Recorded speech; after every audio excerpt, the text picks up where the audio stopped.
Всем добрый день, меня зовут Раиса Зубарева, и вы на канале Движение за независимость Саха. Подписывайтесь на наш канал, ставьте лайки. Сегодня у нас очередной дайджест новостей за прошедшую неделю.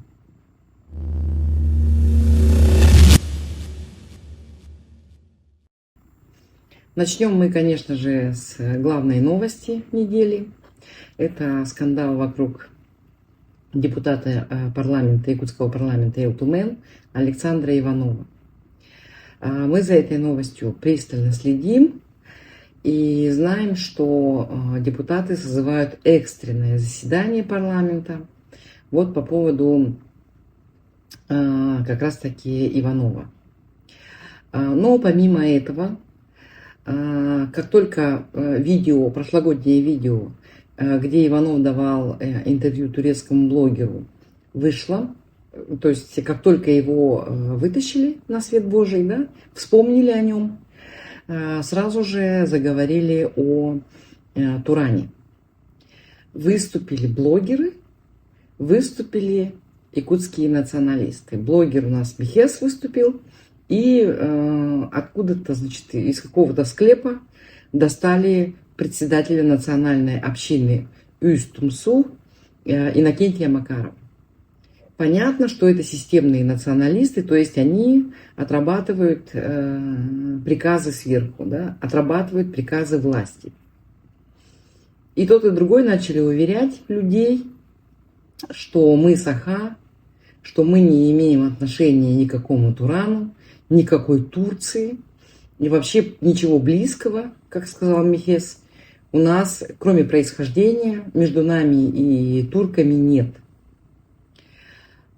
Однако тут же появились видео, что у нас на самом деле в республике, в высших кругах есть люди, которые не только говорят на турецком языке и очень чисто, а еще и сотрудничают с турками. Например, любителем большим Турана оказался генеральный директор Ассоциации Союз строителей Якутии. Заодно председатель Лиги отцов Республики Саха Айхал Габышев. Тоже, в общем-то, националист, учитель якутского языка и литературы по своему первому образованию. И когда Иннокентий Макаров говорит, что у нас нет последователей пантюркизма, он говорит на самом деле неправду. Почему? Посмотрите, например, вот на это фото, где он, Иннокентий Макаров, позирует вместе с Габышевым и делает совместные заявления. Поэтому Иннокентий Макаров совершенно не может говорить о том, что у нас нет последователей идеи Великого Турана. Он с этими последователями лично знаком. А вот на этом видео Айхал Габышев встречается с сыном Эрдогана. И вот на этой фотографии мы видим кого? Айсена Николаева. А вот еще видео с высокопоставленными турками.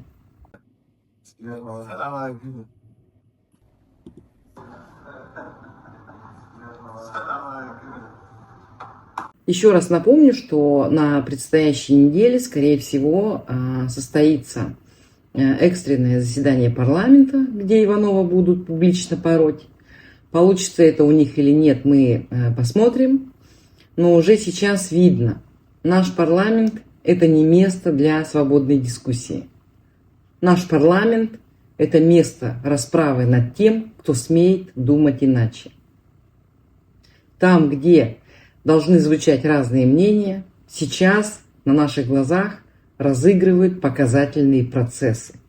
Там, где депутаты обязаны защищать интересы своих избирателей, они готовы пожертвовать коллегой ради того, чтобы понравиться Айсену Николаеву.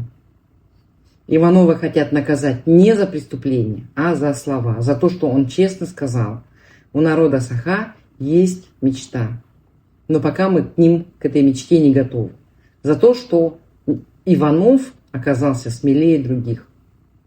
И да, еще раз повторю, мы будем очень внимательно следить за происходящим и обязательно публиковать у себя на канале.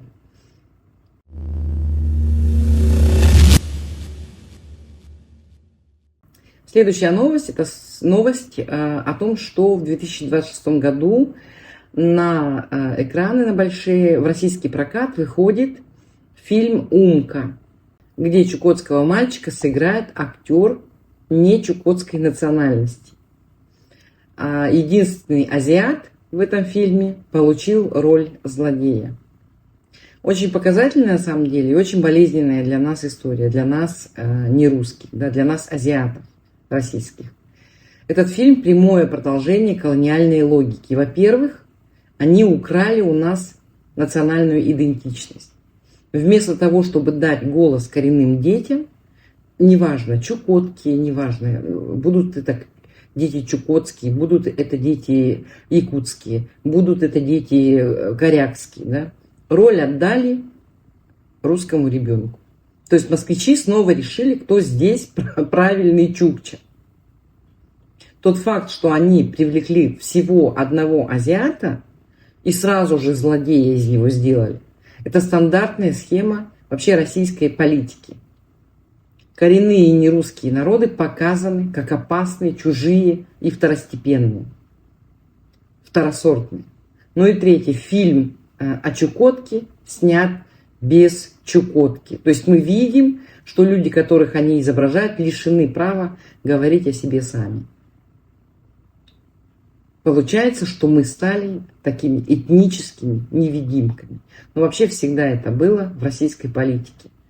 И они это показывают нам в очередной раз. По сути, получается, «Умка» – это не детский фильм, а очередное средство колониальной пропаганды. Показать, что у народов Севера нет своего будущего. И что даже свои истории народы Севера не могут рассказывать сами.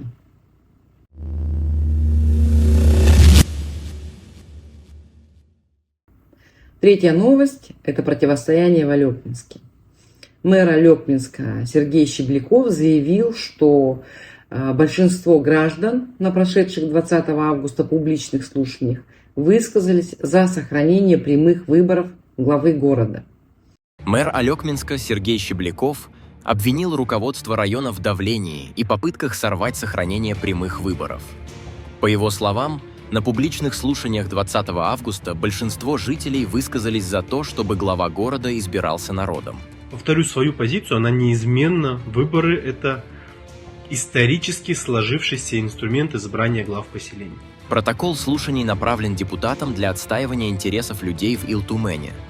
Щебляков подчеркнул, что система назначения глав ведет к кумовству и коррупции. Он призвал горожан направлять обращения депутатам, чтобы защитить право самостоятельно выбирать власть. Руководство Алёкминского улуса во главе со ставленником Николаева Харбиным попыталось оказать давление на этот процесс, и Щебляков об этом открыто заявил. Тем не менее, итоги слушаний зафиксированы. Депутаты Алёкминска получили официальный протокол и намерены отстаивать позицию жителей уже на уровне Илтумена. Во многом действия Щеблякова сейчас можно сравнить с действиями на Алтае Аруны Алтай. Да? Это лидер алтайского народного сопротивления. Сопротивление агрессивному давлению Москвы. На первый взгляд они совсем разные. Аруна – это активистка, которая выводит людей на улицы в Алтай, а Щебляков – это чиновник, работающий внутри системы. Но суть их заявлений на сегодняшний момент, она одна. Люди должны иметь право сами выбирать власть. Аруна Алтай, она прямо обращается к жителям, зовет их сплотиться и отстоять свое право на выборы. Для нее это вопрос справедливости. Если у народа забирают возможность голосовать, значит, его просто лишают голоса. Щебляков говорит другим языком, языком хозяйственника, языком управленца. Но и для него реформа местного самоуправления – это не только политический, но и вообще и практический вопрос. Власть без выборов становится безответственной. Но и вместе они показывают, что и общество, и честные представители местной власти выступают против реформ. Потому что народ должен выбирать сам. Никакие назначения сверху этого выбора не заменят.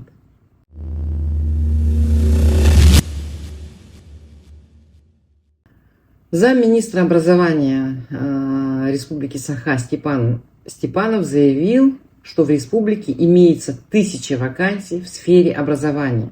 То есть наблюдается острая нехватка педагогических кадров. Есть у нас на сайте министерства раздел, называется «Педагогические кадры». Друзья, у нас порядка 1000 вакансий имеется. Добро пожаловать в команду.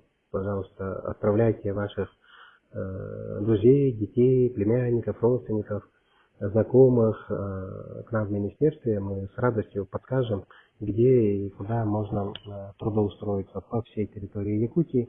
В том числе можем подсказать и про мир.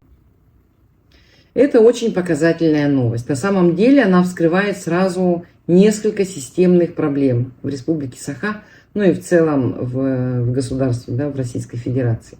Во-первых, мы наблюдаем кадровую катастрофу. 1000 вакансий для республики с относительно небольшим количеством жителей – это огромный дефицит. Почему так происходит? Потому что работать в селе никто за копейки не хочет. Молодежь уезжает, потому что не видит будущего. Мужчины все уехали на войну или эмигрировали, да, уехали за пределы страны. Мы знаем, что много учителей уехало, соответственно, вся нагрузка легла на женские плечи.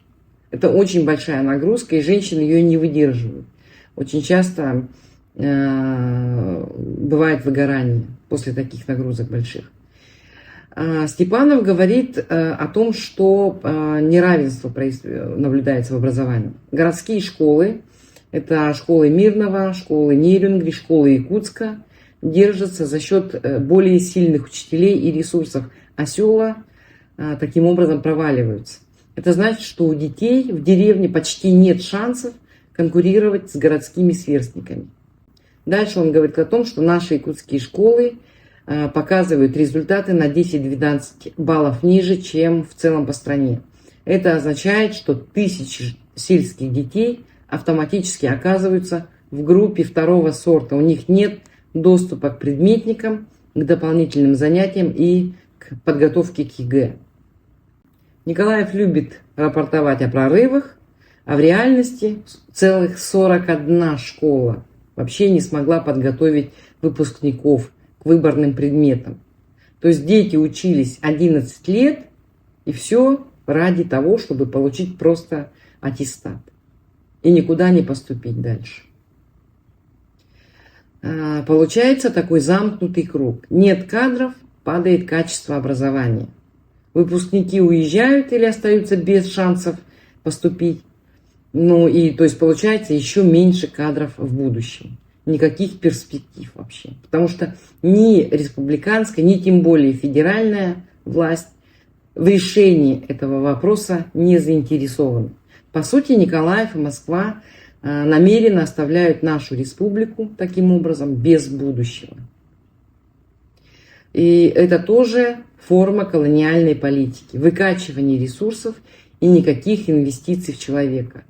Вопрос возникает опять, да, в который раз. Нужна ли нам такая власть? По пути ли нам с этим государством, с Российской Федерацией?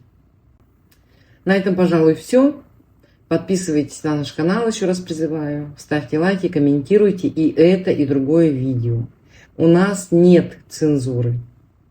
Спасибо большое. До скорой встречи.